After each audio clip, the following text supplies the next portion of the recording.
안녕하세요. 저는 최근 막장 드라마나 공포 영화에 나올 법한 일을 겪은 여자입니다. 제가 살면서 남자를 많이 만나본 건 아니지만 그렇다고 적게 만난 것도 아니에요. 여러 남자들을 만나며 연애와 이별을 반복하다 보니 결혼을 굳이 꼭 해야 하나 싶은 생각이 들더라고요. 어른들이 보통 남자를 만날 때 그놈이 그놈이라는 말 많이 하시잖아요. 그 말처럼 연애를 해보니 다 그놈이 그놈같이 똑같게 느껴져서 점점 결혼 생각이 없어지더라고요. 그런데 그런 생각을 꺾게 만든 게 남편이었어요. 저희 남편을 만나면서 참 특이한 사람이다, 같이 살면 재밌겠다라는 생각을 하다가 어느새 결혼까지 하게 되었네요.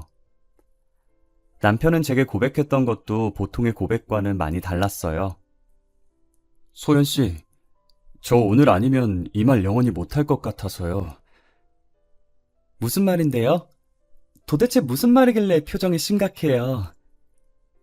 데이트를 마치고 집으로 가는 길에 남편이 제 손목을 잡고 돌려 세우더니 뜸을 들이고 머뭇거리는 거예요. 저는 드디어 남편이 제게 고백한다는 생각에 마음이 들떠 있었어요. 고백하면 바로 받아주겠다며 속으로 쾌재를 부르고 있는데 대뜸 자신의 가정사를 말하더라고요. 소연 씨, 저는 남들과는 다르게 부모님이 안 계세요. 두 분 다 오래전에 돌아가셨거든요. 네? 저는 상혁 씨가 겉보기엔 밝아 보이셔서 그런 아픔이 있는지 몰랐어요. 그런 표정으로 보실 필요 없어요. 오래된 일인걸요. 제가 가족에 대한 정이 뭔진 잘 모르지만 소연 씨한테 어떤 남자들보다도 더 잘해줄 자신 있어요. 저 믿고 한번 만나보실래요? 네, 좋아요. 저는 상혁 씨가 어떤 사람이든 어떤 생활을 했든 저는 아무 상관 없어요. 그런 건 전혀 중요치 않거든요. 앞으로 제가 상혁 씨 가족이 되어줄게요. 부모님이 오래전에 돌아가셨다고 고백하는 남편에게 해줄 것이 없어서 가만히 안아주었어요. 솔직히 두 분 다 안 계시다는 말에 조금 놀란 건 사실이에요. 하지만 당사자 앞에서 그걸 티내면 남편이 기분 나빠할 것 같아 속으로만 놀랬었죠. 오히려 충격 고백에 남편은 정말 진솔한 사람이었고 저를 진심으로 사랑한다는 걸 느꼈어요. 본인의 약점까지 전부 드러낼 정도로 저를 많이 믿는 것 같아 더 좋아해버렸죠. 보통 저희 나이가 되면 이제 결혼까지 보고 연애를 할 텐데 부모님이 안 계시다고 하면 망설이는 사람들이 간혹 있잖아요. 당사자들은 상관없겠지만 부모님들이 옛날 분이시라 부모 없는 사람과의 결혼을 안 좋아할 수도 있으니까요.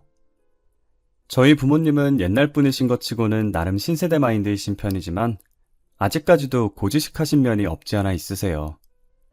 분명 결혼을 한다고 하면 부모님이 안 계시다는 이유로 반대를 하실 거라 예상되는데 저는 부모님을 꺾을 자신이 있었어요. 남편은 당시 조그만 원룸에서 살고 있었어요. 혼자 사는 남편이 안쓰럽기도 하고 외로워 보이기도 해서 매일 자취방에 찾아갔고 항상 양손 가득 음식을 들고 갔어요. 짠! 나 기다렸지? 오늘도 반찬 양껏 가지고 왔어. 오빠 계란말이 좋아하잖아. 계란말이 많이 먹으라고 한 통 가득 가지고 왔어. 안 그래도 된다니까 매번 미안하게. 고마워. 소연이 너 때문에 내가 사는 것 같아. 너 없었으면 진짜 어쩔 뻔했어. 그러게. 오빠 나 없었으면 어쩔 뻔했어? 이거 다 먹으면 말해. 미안해서 또 말 안 하고 그러지 마. 내가 좋아해서 하는 거니까 미안할 필요 없어. 전날 마트에서 사놓은 식자재로 새벽부터 반찬을 만들어 놓고 남편 집으로 가져다 줬어요. 남편은 항상 미안해했지만 제가 준 반찬을 깨끗하게 다 먹고 빈통을 꺼내 놓더라고요. 식탁 위에 올려진 빈통을 보면 맛있게 먹어준 것만으로 너무 감사했어요. 그러다 한 번은 제가 주말이기도 하고 게으름을 부리고 싶어서 저녁에 찾아간 적이 있었어요. 역시나 양손 가득 들고 온 무거운 반찬통들을 내려놓고 남편 집 앞에 서서 벨을 눌렀는데 분명히 안에 있을 남편이 아무리 벨을 눌러도 문을 안 열어주는 거예요. 제가 문을 살짝 두드리면서 남편을 외치니 그제서야 문이 열리기 시작하더라고요. 뭐야, 집에 있으면서 왜 문을 안 열어줘? 내가 몇 번이나 벨을 눌렀는데. 다른 사람인 줄 알았어. 올 거면 연락이라도 하고 오지. 내가 언제는 연락하고 왔었나? 여기 찾아올 사람이 나 말고 또 있나 봐? 아니야, 그런 거. 우와! 오늘도 내가 좋아하는 반찬들 많네? 진짜 맛있겠다. 메추리알 먹고 싶었던 거 어떻게 알았지? 남편 집에 올 사람이 없는데 다른 사람인 줄 알고 문을 안 열었다길래 내심 누군지 궁금했었죠. 제가 이 야심한 밤에 누가 오냐고 물었지만 오히려 시선을 회피하고 제가 들고 온 반찬을 손가락으로 집어먹더라고요. 제 성격이 단순해서 당시에는 더 파고들 생각을 하지 않았고 그저 제 반찬을 맛있게 먹는 남편을 흐뭇하게 봤었어요. 반찬을 냉장고에 넣어주고 간단하게 남편의 집을 치워준 후 집으로 돌아가려고 신발을 신고 있었어요. 남편은 가려는 저를 다급하게 부르더라고요. 저기 소연아! 응? 왜? 나한테 할 말이라도 있어? 다음부터는 오늘처럼 저녁 시간에 오지 마. 위험하잖아. 지금도 봐. 벌써 밖이 어둡잖아. 으이그, 알겠어. 지금도 이러는데 우리 결혼하면 오빠 진짜 팔불출되는 거 아니야? 세상이 하도 흉흉하니까 그렇지. 항상 조심하고. 알겠지? 내가 한두 살 먹은 어린애도 아니고. 알겠네요. 남편은 제게 다음부턴 저녁 시간에 오지 말라고 당부하고 또 당부했어요. 저는 하도 말이 많은 세상이다 보니 저녁에 돌아다니다 제게 무슨 일이라도 생길까 진심으로 걱정돼서 한 말인 줄 알았어요. 그렇게 2년 정도 남편과 연애를 하고 드디어 결혼을 하기로 약속을 했어요. 남편은 돈을 열심히 모아서 얼른 집 사야 한다며 최대한 외출도 줄이고 밖에서 밥도 잘 안 사 먹는 양반이었어요. 물론 데이트도 제 자취방이나 남편 자취방에서 영화 보고 배달음식 시켜 먹는 게 다였는데 어느 날 남편이 자취방이 아닌 레스토랑에서 저를 부르더라고요. 뭐야? 보너스라도 받았어? 갑자기 웬 레스토랑? 레스토랑도 레스토랑인데 우리 밖에서 만나는 거 진짜 오랜만 아니야? 그러게, 얼마만이지?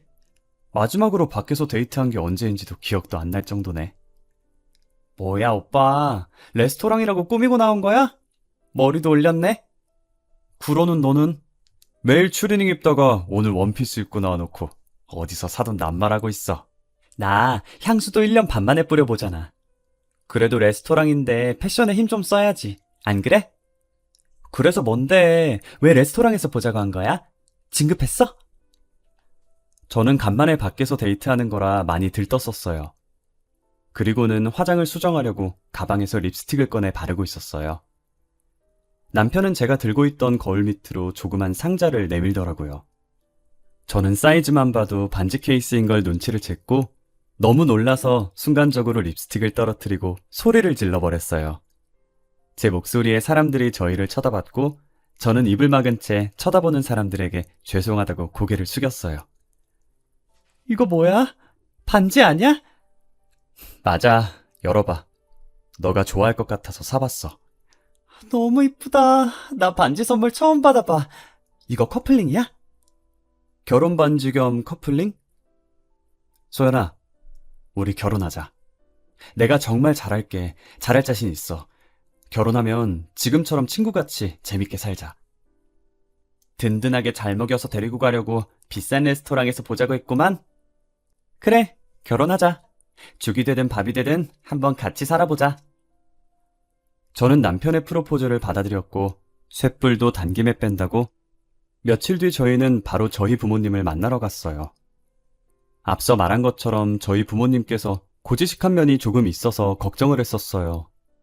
혹시나 남편 부모님의 부재를 흠으로 잡고 결혼을 반대하지 않을까 하고요. 하지만 제 걱정과는 달리 부모님이 남편을 따뜻하게 맞이해 주더라고요. 제게도 묵묵했던 아버지는 다소 서툴지만 진심을 다해 안아주었고 어머니는 남편 손을 꼭 잡고 고생 많았다고 어서 들어오라고 하셨죠. 안 그래도 우리 딸한테 들었어요. 혼자서 고생 많이 했겠네. 잘 왔어요. 어서 들어와요. 그동안 많이 힘들었을 텐데 잘 버텨줘서 너무 고마워요. 그리고 철부지 우리 딸 잘 챙겨줘서 너무 고마워요. 아니에요. 소연이가 얼마나 어른스러운데요. 철부지는 오히려 전걸요. 아마 부모님들 앞이라서 철없는 모습만 보이는 것 같은데 알고 보면 저보다 성숙한 사람이에요. 어머, 말도 어쩜 이렇게 잘할까.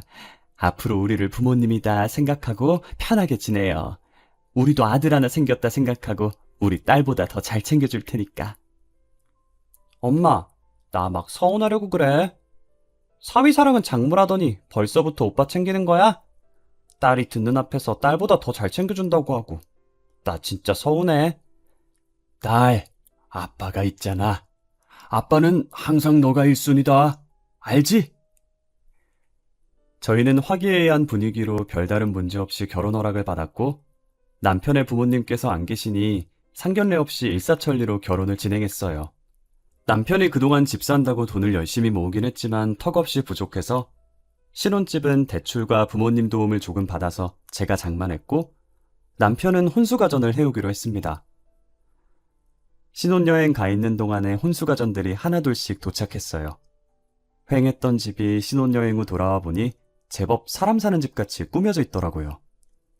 이쁜 그릇들과 커플 앞치마까지 세팅해놓은 주방은 보고만 있어도 기분이 좋아졌죠. 우리가 진짜 결혼을 했구나, 신혼이 이런 거구나 싶었어요. 오빠, 우리 드디어 말로만 듣던 신혼이야. 나 너무 설레. 그렇게 좋아? 아주 입이 귀에 걸렸네. 당연히 좋지. 오빠는 안 좋아? 사놓은 접시들이 너무 귀엽다. 그치? 우리 맛있는 거 많이 해 먹자. 나도 좋아. 우리 앞으로 이 접시가 닳아서 없어질 때까지 여기다 음식 올려서 먹자. 좋지. 나 요리 잘하는 거 알지? 오빠 완전 봉 잡은 거야. 일 잘하지, 요리 잘하지, 거기다 청소랑 빨래도 잘해. 진짜 못하는 거 없는 와이프 만난 거야. 저희는 여느 신혼부부들처럼 알콩달콩 깨를 볶으며 이쁘게 살았어요. 하지만 그것도 잠시. 저희가 결혼한 지 1년이 지났을 때 등장한 불청객 한 명 때문에 저희의 결혼 생활에 금이 가기 시작했어요. 당시 남편은 출근하고 저는 연차를 써서 혼자 집에 있었거든요. 택배 올 것도 없는데 누군가 저희 집 배를 누르는 거예요. 처음엔 남편인 줄 알고 문 열려고 방에서 불이 나게 나왔어요. 하지만 시간을 보니 남편이 올 시간도 아닐 뿐더러 만약 남편이라면 비밀번호를 입력해서 들어오지 굳이 배를 눌러서 제가 나올 때까지 기다리지 않잖아요. 저는 문을 열어주지 않고 문 쪽을 쳐다봤어요. 요즘 세상이 하도 흉흉해서 이상한 사람들이 많으니 혹시나 하는 마음에 문을 열어주지 않으려고 했죠. 벨이 2번 정도 더 울렸지만 문을 열어주지 않았고 얼마 지나지 않아서 문 두드리는 소리가 들리더니 간간히 남편 이름을 부르는 목소리가 들리더라고요. 아무래도 남편이랑 아는 사람인 것 같아서 문을 열어줬어요. 제가 문을 열었더니 바로 앞에 할머니 한 분이 서 있더라고요. 상자 접어둔 게 몇 개 담긴 리어카까지 끌고 온 게 아무래도 폐지를 줍는 할머니 같았어요. 무슨 인연인지는 모르겠지만 남편과 안면이 있는 할머니인가 싶었어요. 아, 못 보던 아가씨네. 그 짝이 우리 상혁이 신보인가? 네, 그런데요. 저희 오빠랑은 무슨 사이시길래 저희 집까지 오신 거예요? 나는 상혁이 애미지. 상혁이가 내 아들이여. 그게 무슨 소리예요? 저희 남편은 가족 없어요. 오래전에 돌아가셨다고 들었는데. 아니여. 내가 이렇게 두 눈 똑바로 뜨고 있는데 죽긴 뭘 죽어. 우리 영감도 아직 잘 살아있구만. 상혁이가 아가씨한테 말 안 했나 보네. 저는 이 상황이 너무 당황스러웠어요. 대뜸 리어카 끌고 와서 남편 찾는 할머니도 너무 당황스럽고 그 할머니가 자신이 남편의 친모라고 주장하는 것도 모두 황당했어요. 제가 무슨 반응을 보여야 할지 몰라서 문을 붙들고 할머니만 쳐다봤고 할머니는 다리 아프게 계속 자신을 여기다 세워둘 거냐고 집 안에 들어오려고 하시더라고요. 때마침 남편이 퇴근을 해서 집으로 들어오고 있었고 문 앞에 서 있는 저와 할머니를 보고 당황스러운 듯 보다가 저희 쪽으로 뛰어왔어요. 지금 여기서 뭐 하시는 거예요? 왜 여기까지 찾아왔어요? 이 정도 했으면 된 거 아니에요? 제가 이만큼 피해 다녔으면 제발 그만하고 가세요. 상혁아, 이 애미 한 번만 살려다오. 내가 얼마나 급하면 여기까지 찾아왔겠냐. 오죽 급했으면 이러겠냐고. 제발 애미 한 번만 살려주면 안 되겠어? 남편은 자신에게 매달리는 할머니를 매정하게 내쫓았고 그대로 현관문을 닫아버렸어요. 갑자기 벌어진 일에 놀라서 다시 문을 열려고 하는데 남편이 제 앞을 막더라고요. 뭐 하는 거야, 오빠? 오빠 친어머니라고 하던데 그렇게 내쫓으면 어떡해? 누가 내 어머니야? 내 어머니 아니야. 내가 전에 말했잖아. 부모님 돌아가셨다고. 미친 사람이니까 저 사람 말 들을 필요 없어. 처음 보는 남편의 단호한 표정에 기가 눌려서 저는 아무 말도 할 수 없었어요. 남편이 연애를 할 때부터 지금까지 제게 한 번도 화낸 적 없던 터라 그날은 아무 말 없이 하루 종일 남편 눈치만 봤어요. 다음 날 주말이었고 남편이 친구를 만나러 가고 없을 때 할머니가 다시 찾아왔더라고요. 저는 문 앞에서 왔다 갔다 하며 열어줄까 말까 한참을 고민했어요. 무슨 사연인지 궁금해서 바로 문을 열어주고 싶다가도 제가 할머니를 만났다는 걸 알면 남편이 싫어할 것 같아서 많이 망설였어요. 하필 제가 궁금한 건 못 참는 성격이라 두 눈 꼭 감고 문을 열어버렸어요. 그리고 서서 할 얘기는 아닌 것 같아 할머니를 저희 집 안으로 들어오게 했어요. 물 한 잔을 할머니께 건네면서 남편과는 무슨 사이인지 여쭤봤어요. 혹시 실례가 안 된다면 저희 남편과 어떤 사이인지 자세히 설명해 주실 수 있나요? 안 그래도 그거 말해주려고 찾아온 거요. 나는 어제 말했다시피 상혁이 애미, 그리고 상혁이 애비는 사고로 식물인간이 돼서 지금 병원에 누워있고. 식물인간이요? 아니 어쩌다... 그건 너가 자세히 알 거 없고, 내가 어제 찾아온 건 너무 급해서 어쩔 수가 없었어. 미안하다.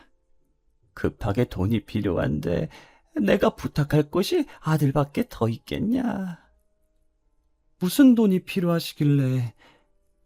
우리 상혁이한테 여동생이 하나 있는데 그것이 사고를 쳐서 임신을 한 거예요. 돈이 없어서 결혼식도 못 올리고 지 신랑이랑 따로 살고 있더라고. 아가씨 남자친구 쪽에서는 지원 못 해주신대요?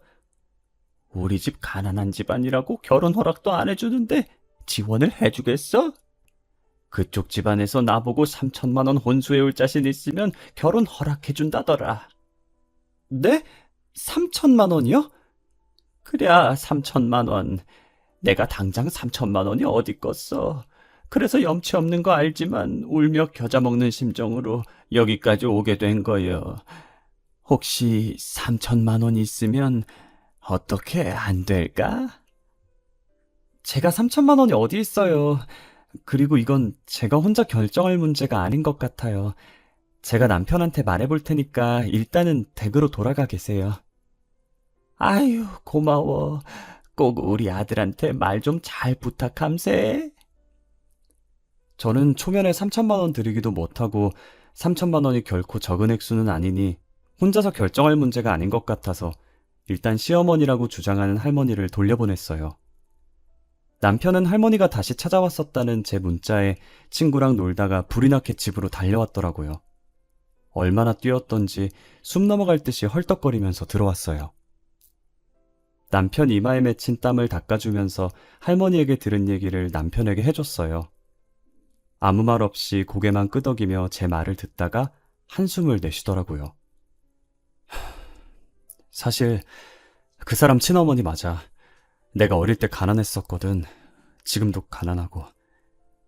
20살이 되던 해에 새 인생 살고 싶어서 부모님과 연 끊고 집에서 도망쳐 나왔었어. 그랬구나. 아버님은 지금 식물인간이라고 하시던데.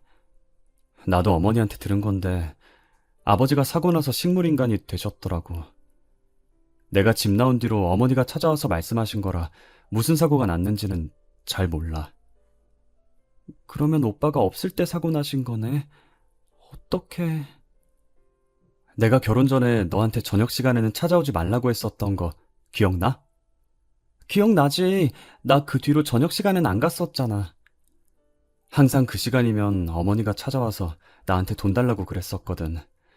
아버지 병원비가 만만치 않다면서. 혹시나 너랑 마주칠까봐 저녁에 오지 말라고 했던 거야. 신혼집 구할 때도 자취방이랑 멀리 떨어진 곳 구하자고 하더니 이게 다 어머님 때문이었어?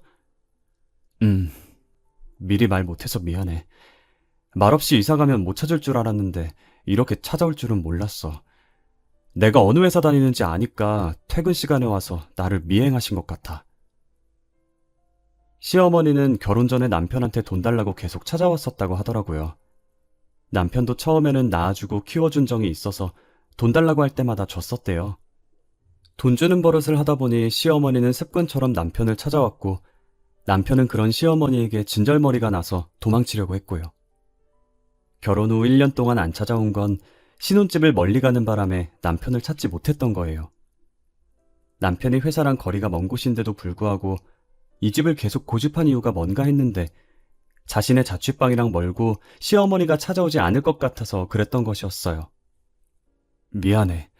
내가 미안하다는 말 말곤 할 말이 없네. 그런데 항상 같은 시간에 오시다가 왜 어제는 일찍 오셨을까? 오늘은 나한테 사실대로 말해주려고 온 거라고 쳐도 말이야. 어제는 뭐 때문에... 어차피 나한테 말하면 부탁 안 들어줄 게 뻔하니까 너를 노리고 찾아온 것 같아. 우리 그냥 다른 지역으로 이사 가자. 나 진짜 다시는 가족들이랑 얽히고 싶지 않아. 그러지 말고 내가 3천만 원 줄 테니까 부모님이랑 연 끊지 마. 그래도 낳아주신 분들인데 어떻게 연을 끊어. 그러지 말자, 응? 낳아준 부모님이랑 연 끊겠다는데 제가 어떻게 가만히 보고만 있겠어요. 저는 남편에게 그러지 말라고, 그러다 나중에 후회한다며 며칠간 설득을 했어요. 결국 저의 끈질긴 설득으로 남편은 연을 끊지 않기로 했고, 제가 준 3천만 원을 어머님께 드렸어요. 그러고 며칠 뒤 제게 발신번호 제안으로 전화가 온 거예요. 혹시나 보이스피싱일까봐 받을까 말까 망설였지만 호기심을 못 견디고 전화를 받았어요. 저는 아무 말도 없이 가만히 듣고만 있으니 30초 뒤에 스피커 너머로 어떤 여자 목소리가 들리더라고요. 여보세요? 뭐야, 받은 거야, 만 거야? 여보세요? 안 들려요? 들려요. 누구세요? 들리면서 왜 대답을 하네요? 저 상혁 오빠 전 여자친구인데요. 앙칼진 목소리의 주인은 다름 아닌 남편의 전 여자친구였어요. 전 여자친구라는 말에 짧은 시간 동안 수만 가지 생각이 스쳐 지나갔어요. 도대체 전 여자친구가 내게 무슨 볼일로 전화를 한 걸까? 혹시나 남편을 다시 내놓으라는 전화일까? 짧은 순간에 막장 드라마 한 편 만들었죠. 그래서요? 전 여자친구분이 무슨 일로 저한테 전화 주신 거죠? 궁금한 게 있어서요. 제가 2년 전에 상혁 오빠랑 결혼까지 약속했었거든요? 결혼 날짜도 잡았었고요. 그래서요? 그게 뭐 어쨌는데요? 결혼 3일 남았을 때였나 4일 남았을 때였나 어머님이 저를 찾아오셔서 식물인간인 시아버지 병간호를 부탁했었거든요? 며느리니까 당연히 해야 한다면서. 그쪽한테는 그런 부탁 안 하셨어요? 어머님께서 그런 부탁을 하셨었다고. 왜 그래요? 무슨 일 있어요? 왜 갑자기 소리를 지르고 그래요? 귀 아프게. 전 여자친구라는 사람은 남편이랑 결혼까지 약속했었는데 결혼하기 이틀 전에 파혼을 했다더라고요. 당시에도 남편이 부모님이 없다고 해서 그 여자도 남편한테 부모님이 없는 줄 알았대요. 그런데 결혼하기 3일 전쯤에 자신이 시어머니라고 주장하면서 시아버지 병간호를 부탁했다는 거예요. 그래서 파혼을 했는데 저한테는 그런 말 없었냐고 물어보더라고요. 저는 그런 말을 들은 적이 없어서 진짜냐고 그 여자한테 되물어보려고 하는 순간에 저희 집 벨이 울렸고 마치 공포영화처럼 현관문 벨이 울리면서 인터폰에 시어머니 얼굴이 비치더라고요. 이 타이밍에 시어머니 얼굴이 떠서 놀란 나머지 소리를 지르면서 들고 있던 휴대폰을 떨어뜨렸어요.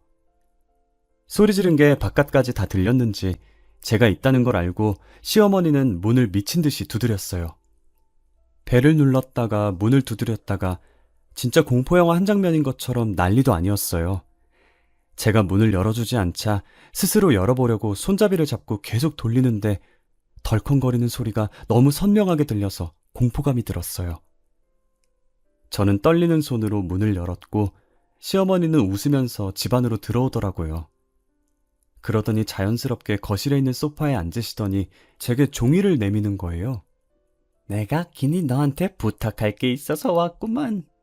이거 받아. 팔 떨어져. 어머님, 이게 뭐예요? 내가 글자 몇 개 적어봤는데 한번 펼쳐봐. 시어머니께서 건넨 종이를 조심스럽게 펼쳐서 봤는데 안에 뭔가가 적혀 있더라고요. 병원 이름과 호실, 그리고 시아버지의 이름으로 보이는 사람 이름 하나가 적혀 있었어요. 저는 이미 남편의 전 여자친구에게 들은 게 있으니 설마 하는 마음으로 시어머니를 쳐다봤어요. 뭐예요, 이거? 이걸 왜 저한테... 뭐긴 뭐여. 네 시애비 있는 병원이지. 밑에 있는 이름은 네 시애비 이름. 거기에 적힌 병원으로 가면 그 이름 적힌 병실이 있을 게다. 내일부터 거기 찾아가면 돼. 제가 여길 왜 찾아가요? 내가 거길 왜 찾아가라고 하건디?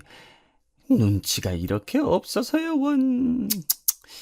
며느리가 시아버지 보는 건 당연한 의무 아니겠어? 앞으로 네가 찾아가서 병간호 해. 결국 시어머니께서는 이걸 노린 것이었어요. 남편한테는 돈을 노리고 며느리한테는 시아버지 병간호를 노린 거죠. 그동안 남편이 왜 부모랑 연을 끊으려고 했는지 잘 알겠더라고요. 저는 병원이 적힌 종이를 찢어서 시어머니 얼굴에 던졌어요. 이것이 지금 뭐 하는 거요? 이게 어디서 배워먹은 버르장머리냔 말이요? 저 내일 당장 변호사 찾아가서 이혼 절차 밟을 거예요. 이혼하면 더 이상 며느리 아니죠? 저는 며느리가 아니라서 병간호할 수 없으니 어머님이나 실컷 하세요. 이게 지금 뭐라고 하는겨? 그리고 여긴 제 집이니까 나가주시겠어요? 남이 저희 집에 있는 거 굉장히 불쾌하네요. 저는 이제 이혼할 거라고 더 이상 며느리 아니니 시아버지 병간호를 할 수 없다며 시어머니를 집에서 내쫓았어요. 그리고 퇴근하고 들어온 남편에게 시어머니와 있었던 일을 이야기했고 이혼을 하자고 했어요. 우리 이혼하자. 오빠가 좋은 사람인 거 너무 잘 알아. 하지만 어머님이 살아계신 한 우리가 아무리 이사를 가도 어떻게든 찾아서 쫓아오실 뿐이야. 나는 어머니 감당 못하겠어. 그래, 그러자. 이혼해. 내가 대신 사과할게. 정말 미안해. 저는 남편과 합의 이혼을 했고 재산 분할이나 위자료 없이 정말 깔끔하게 이혼을 했어요. 집은 제가 산 거라 남편만 짐을 챙겨서 나갔어요. 남편은 그동안 모은 돈으로 어찌저찌 투룸 전세를 구했더라고요. 혼수 가전들은 남편이 해온 것이니 전부 남편의 집으로 보내줬어요. 이혼한 지 3일째 됐을 때 제 통장에 3천만 원 입금 알림이 와서 봤더니 남편인 거예요. 이게 무슨 돈인가 싶어서 놀라서 이혼 후 처음으로 전화를 했어요. 방금 3천만 원 보낸 거 뭐야? 왜 나한테 돈을 보내? 저번에 어머니한테 드렸던 3천만 원 다시 돌려줘야지. 이혼한 날 바로 주려고 했는데 집 구하느라고 돈을 다 썼더라고. 급한 대로 대출 받아서 보냈어. 안 보내줘도 돼. 오빠가 안 준다는 거 내가 주라고 고집 부렸던 거였잖아. 그래도 어떻게 그래. 어차피 정리하는 거 깔끔하게 하는 게 낫지. 그동안 미안한 일만 많았네. 과거는 다 잊고 새롭게 시작해. 너는 분명 잘할 수 있어. 내가 응원할게. 시어머니만 아니었어도 남편과는 절대 이혼할 일 없었을 거예요. 남편은 이혼했지만 끝까지 좋은 사람이고 저를 위해준 사람이죠. 남은 제 인생에서 이런 남자를 다시 만날 수 있을지 모르겠네요. 시어머니는 저희가 진짜 이혼을 했다는 걸 알았는지 더 이상 저를 찾아오지 않았어요. 저는 아직도 그때를 잊지 못해요. 인터폰에 웃고 있는 시어머니의 얼굴이 비치던 그때를 말이에요.